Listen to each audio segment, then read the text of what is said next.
మత్తుతో జీవితం చిత్తు, గంజాయి మత్తు వారి జీవితంలో చీకటి నింపుతున్నది.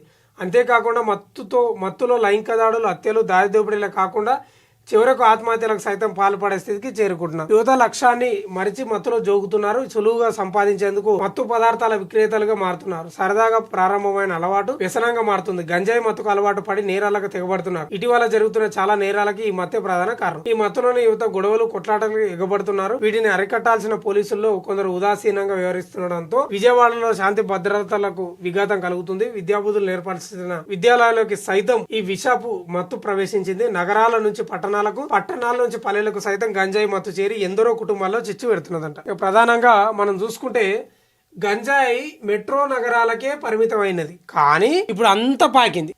అంత పాకింది. యువత విద్యార్థులే లక్ష్యంగా గంజాయి మత్తులో యువత పక్కదారి పెట్టడమే కాకుండా వారి బంగారు భవిష్యత్తును నాశనం చేసుకుంటున్నది. యువత విద్యార్థులే లక్ష్యంగా గంజాయి ముఠాలు రెచ్చిపోతున్నాయి. పుట్టినరోజులో ఇతర పార్టీలు చేసుకున్న ఇంజనీరింగ్ విద్యార్థులకు నేరుగా గంజాయి ఈ కాలేజీలకు కూడా చేరింది. ఇంజనీరింగ్ కాలేజీలకు, మెడికల్ కాలేజీలకు కూడా చేరింది గంజాయి. నిజంగా బర్త్డే పార్టీలు అంటే గంజాయి తేలింటది. దీంతో వారు దానికి బానిసాయి తమ బంగారు భవిష్యత్తుతో పాటు తల్లిదండ్రుల ఆశయాలను కూడా నీరు గార్చుతున్నారు. డ్రగ్స్ మత్తులో ఇంట్లోని వారిని ఇబ్బందులకు గురి చేయడంతో పాటు ఘర్షణకు దిగుతున్నారు.